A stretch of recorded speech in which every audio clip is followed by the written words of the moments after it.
Hello mga guys, mga lode. To this video, meron tayong panibagong unit, isang Mitsubishi Strada 2009 model, parang may kalumaan na. Pero okay lang, walang problema, hindi tayo pumipili ng unit. So nagpatulong sa atin, ipayos, ayusin natin. So dito.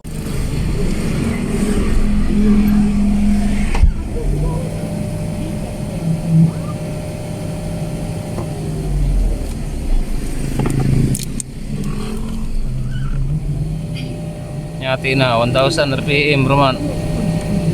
Pila RPM kita na? Abot pa na ng 5,000. No. Papalitan natin to mga gunggong na to. Iniskan agad ni Mr. Ryan Magusara, isang membro ng Nakmar Boys. So nung nakita nila anong dahilan, so ito, pinasok na, inopen na yung hood. Nandyan na yung mga team natin dyan, membro sa ating team. Nagtulong-tulungan sila dyan. Pagbaklas, ano dapat baklasin. So ayan si Mr. Langsky. Sino pa nandyan? So yung camera natin, si Mr. Jose Pangate. So ayan, nako, napakaganda sa kanyang intake. Oh, wala nang lulusot na hangin dyan, puro na lang carbon. So ewan ko ba kung ilang taon ito hindi ito na linisan. Kasi yung carbon deposit niya para ng uling, pwede na natin pang ano dyan, pang saing, gagawa natin uling. Nagsisilbi na yatang uling yan dahil sa kakapal sa kanyang carbon deposit. Imagine, di na makita yung butas, puro na carbon deposit na matitigas. So ayan, dito. So ito yung unit natin ha. O ito yung turbo. Sobrang napakaitim. So nilinisan lang natin kasi kaya pa. At least makapagtipid yung may-ari. So yung unit na ito, taga dito lang sa atin. So yung ginawa natin, nilinisan natin yung EGR. Oh, imagine oh. Wala nang butas talaga. Yaks. Puro na carbon deposit ang nandyan oh.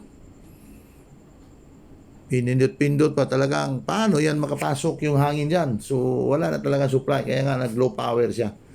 Dahilan kasi niya low power at saka naka-check engine. So ayan o, kitang-kita nyo yung intake dyan. Yung EGR off, patay, wala nang butas. So paano yan? Sino bang sasakyan dyan na hindi mag low power dahil sa ganyan? Kung ganyan ang sitwasyon ng inyong mga intake at saka dyan, oh, parang uling na talaga. Oh, sobrang kapal. Nako. Ito yung kanyang intake manifold. Lahat ng butas ay baradong barado. So kasi yung may-ari nito parang walang alam na dapat parang linisan yan. So ayan o, sobrang kapal, parang uling na talaga. Pwede na natin gawing pangsaing, gamitin natin pangsaing yung carbon deposit na yan. So yan, dinismantle na. So ito si Ferdinand Nabasca, kapatid ni Langsky Nabasca dyan. So nagtutulungan sila dyan para ma-withdraw natin, ma-release natin agad-agad yung unit. Dito kasi sa atin, sa Nakmar Auto Repair Shop, magtulong-tulungan yung mga tao natin, hindi lang ilan yung gumagawa. So pag may madalian na trabaho, priority natin, lalo-lalong na pag nandyan yung may-ari. So, para may release agad yung kanyang sasakyan. So, ayun, binabalik na, hinipita na yung mga bolt dyan. Pagkatapos linisan, is-open natin, balik assemble. So, ito ha, dalawa lang hindi ang sakit niya. Walang RPM, low power, at saka check engine. So, kung anong dahilan dyan sa low power, so isa na yon. Isa na yung mga isa na yun sa dahilan, yung mga walang cleaning talaga. So kailangan cleaningan natin yung turbo, lalo na yung EGR, kasi doon talaga ibubuga yung hangin. EGR saka yung intake manifold. So hindi makasirculate yung hangin kapag wala na siyang madaluyan, kasi baradong barado na. So simple lang, parang basic lang, kahit sinong mekaniko dyan marunong nito. Madali lang. So, simpleng-simple yan sa mga diesel engine. Talagang part yan sa maintenance. Pabalik-balik na ito. Madami na tayong ginagawa na unit ng mga ganito. So yung check engine kasi maraming dahilan yan. So isa sa mga dahilan yan, ito yung ginagawa natin. Kulang sa cleaning talaga. Kulang sa maintenance. Kulang sa PMS. So ayan, binalik na yung turbo pagkatapos cleaningan. So parang malapit-lapit na yan. So minamartilyo na. Ingatan mo dyan, Dangske. Baka may masira pa yan. Masira yung turbo, mahirap na. Makapalit si Nakmar dyan. Sobra namang mahal yan. So very basic lang yung ginagawa natin. At least nakita namin para magka-idea din yung ibang mga mekaniko dyan. At saka yung gustong matuto. So kasi kadalasan sa ating video pinakpakita natin talaga para magka-idea yung iba na gustong matuto.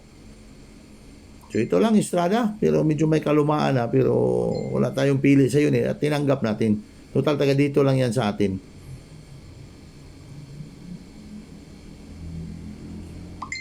Ayun, naikabit na. So mayat maya dyan. Anda rin na nila yan kasi tapos na linisan yun. Dinikita na ng pandikit. Yung gasket oil yung ginagamit natin dyan. So balik asimbol mga Nakmar boys. Dahan-dahan lang kasi yung may-ari nito isang barangay captain na taga dito sa atin, isang baryo sa Orqueta City, isa siyang barangay captain. So ayan, binalik na.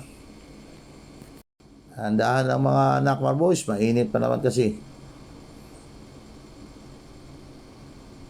Sobrang liwanag no yung sinag ng araw dyan. So payong na ang pandikit natin. So talaga yung video natin uncut. 1 to sawa yung video natin. Kung gustong matuto, huwag ipikit yung mata. So andyan, tuwang-tuwa pa yung mga Nakmar boys natin dyan. Tawan-tawa lang. Okay lang tumawa, at least pawala sa stress, pang good vibes. Pero yung trabaho natin, sisiguraduhin natin na walang back job kung maaari lang. So at least, ibig sabihin tumawa kayo habang nagtrabaho, at least enjoy kayo dito sa Nakmar. So enjoy na kayo nagtrabaho. So, pangpawala yan sa stress. Ayan. So, naibalik na. So, dito, try nating paandarin kasi naibalik na. Makinig tayo sa engine na naikabit na lahat.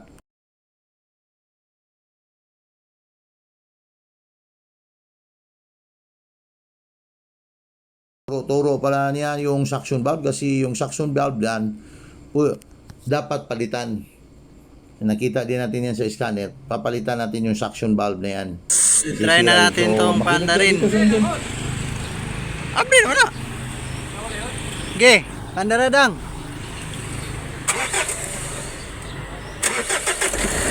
Ayun. Tignan natin yung panel gauge niya kung mayroon ba ang check engine.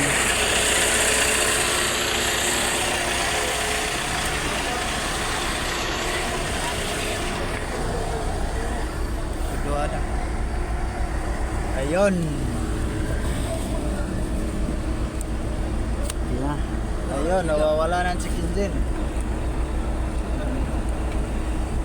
Okay. Wag nga, then start balik.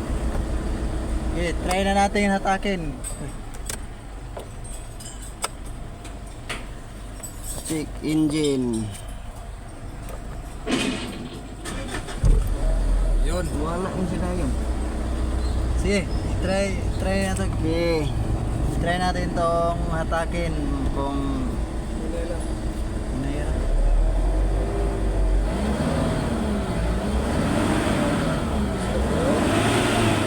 Terus parida. Hilap.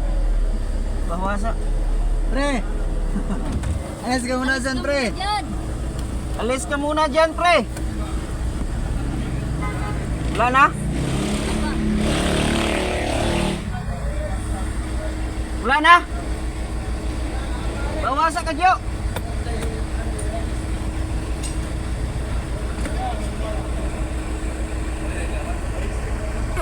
Hindi ba?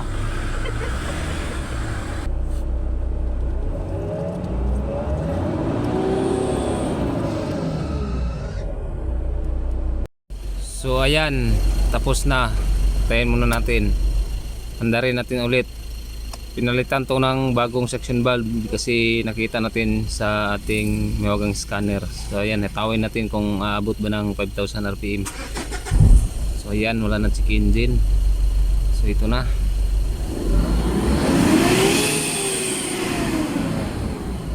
Yun, malakas na talaga. Subukan natin ulit.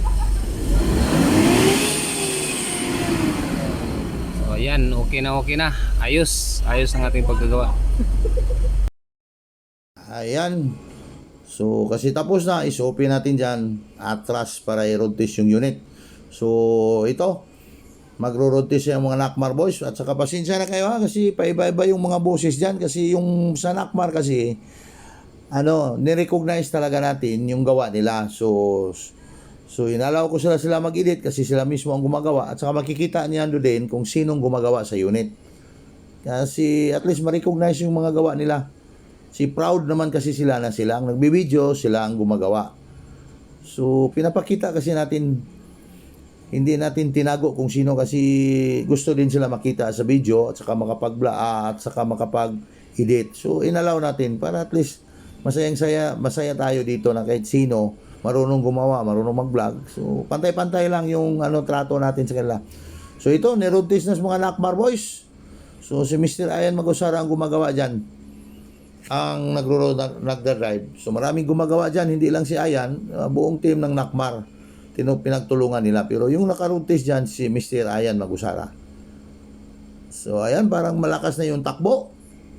So parang okay na. Kanina lang, nag-sign up na yung thumbs up na yung natin dyan, technician. Parang goods na talaga. Ito, malakas na yung takbo nila. Saka yung RPM mo, abot na ng 5,000 mahigit. So, lumalagpas na sila sa 100 kph. So, parang ayos.